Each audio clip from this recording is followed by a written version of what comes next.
Sa video na ito, i-share ko sa inyo ang topical use, meaning topical i-apply direct sa scalp or skin.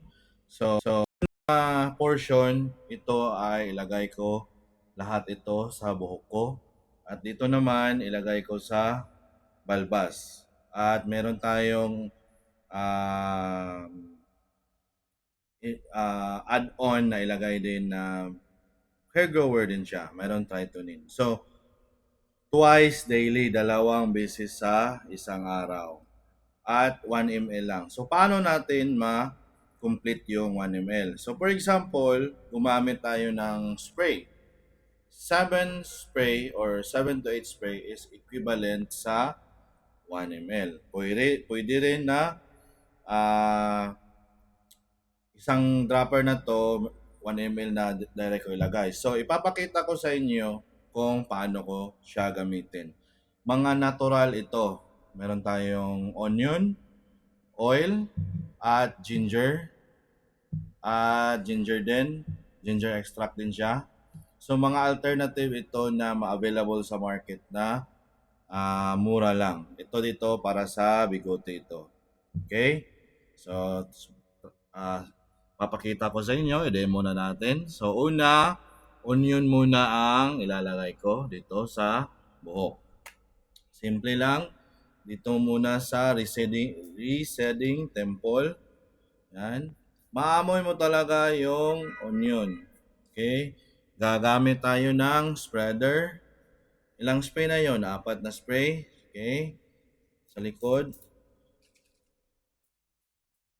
Yan. So, ang bilis ng onion na magpatubo rin ng buhok. Tapos, napaka-affordable, natural. Okay, para dito lang sa scalp natin.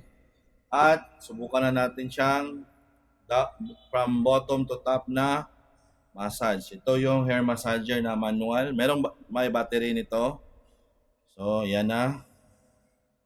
Tapos, lagyan ko siya ng ginger oil. Yan. Wait lang, ganito lang. Yan, ginger oil. Yan. Dito talaga sa receding dimple at sa front.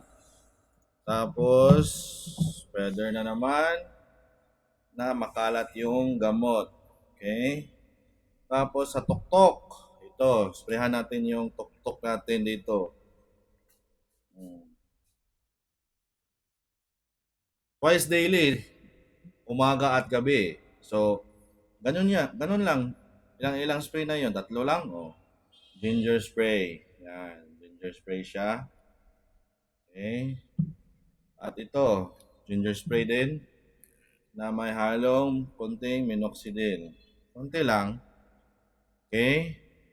Tapos, ilagay natin si tritoniin na. So, nakalat na dito. Ganito na ang itsura ng buhok natin. Meron din tayong suklay. So, ma-feel niyo talaga na dito sa scalp, dapat hindi siya matigas. Kasi the more na tight yung scalp dito, the more na walang blood flow. The more na hindi tutubo yung buhok. So, importante talaga na meron tayong scalp to scalp massage. So, by the time na maliligo tayo, meron din tayong ganitong massager. Yan, na hindi ko pa ito nagamit, bago pa. So, sa next video, papakita natin sa inyo paano paggamit niyan. So, while naghihintay tayo na ipa-absorb ng scalp itong nilagay natin sa buhok, simulan na natin dito sa balbas. So, hindi pa ito para sa lahat kasi hindi naman lahat talaga merong balbas, di ba? So, ito muna. Maliit lang din. So, specific target talaga dito sa ilalim ng chin. Yan, mahirap kasi yan patubuin. Dito. Tapos, ito siya, ang amoy nito ay parang may luya. Ginger din. Na beard growth oil. So, ganyan lang. Dito lang sa baba. Yan. Huwag niyong lagyan dito kasi kakapal para kayong insect. Yan. Yun. Ganyan, ganyan lang kaliit. Tapos, spreader.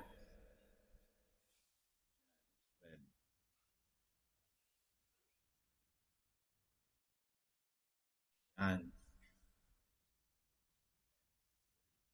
Tapos, lagyan na natin si minoxidil dito sa taas. Meron itong finasteride powder. Para itong ganito, merong finasteride powder. Finasteride powder para sa androgenetic alopecia, mataas yung hairline kagaya ko or merong butas dito sa tuktok. So lagay natin siya directly sa tuktok. Yan. Dito harap. Yan. So sa katagal long term user po ako ng minoxidil. Make sure na isara nyo talaga. Practice nyo talaga yan kasi matapon yan. Madaling matapon. Ito na yung tritonin. Yan, tritonin. Yan, ito yung magpapa-absorb, papalakasin niya yung absorption ng minoxidil.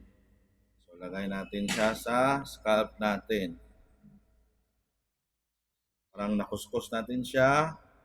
Mamaya, gagamit tayo ng spreader. So, ginagamit natin yung kamay. Uh, make sure na hugasan nyo talaga. Dito rin, minsan malagay sa lips ninyo. So, careful kayo. Dito. Yan. So, tritonin, spreader na. So, ang nalagyan natin ng minoxidil ay itong sa dito. So, spreader muna. Ikalat na natin yung tritonin. Tapos, at the same time, hair massage. Para tayong boy na ganito. Yan. So, ito optional din kung gusto niyo na maanghang. Yung ulo niyo, napakaanghang talaga kung lagyan ito. Ginger ito eh. Yan o. Careful kayo na hindi malagay sa mata kasi maanghang. So yun na. Ito na yung sa beard natin. Ang pabango. So, yung sa gabi, dapat 30 minutes before matulog kasi minsan kung maraming oil, ma-absorb siya ng unan. Lalo na yung puti na unan ninyo, magiging brown yan. Kasi maraming oil na nalagay. Pero hindi advisable na oily talaga yung nilagay. Ang mga ginagamit ko ay meron silang neem extract or cedar tree extract na hindi magiging greasy or oily yung skin ninyo. So dito na tayo sa roll-on, optional. Meron tayong minoxidil, meron tayong natural, at meron tayong testosterone na booster. Ito yung para ginagamit sa mga LGBT na babae na gusto magkabigote. Okay? Ano? Babae ka, gusto ka magkabigote, pwede mo itong gamitin. Yan. Ito yung finishing product na natin. Finishing. So, natural ito. Yan. Nilagyan natin yung kilay natin din kasi nipis na yung kilay eh. Yung piluka, pwede ito dito sa piluka. Safety siya. Ito, safety natural. Okay. Roll on. Yan. Makikita nyo na yan. Nabasa. Meron talagang lumalabas dito. Hindi ito gimmick lang o joke-joke. So, ito na yung finisher na malagyan na talaga lahat ng scalp. Entire scalp talaga yung nilalagyan natin. Dito.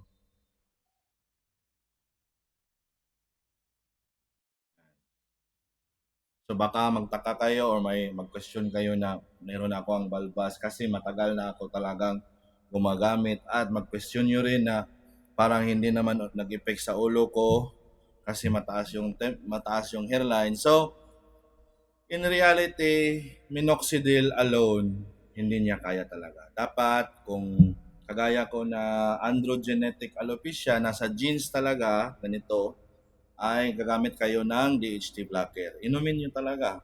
Noon naman talaga yung finasteride.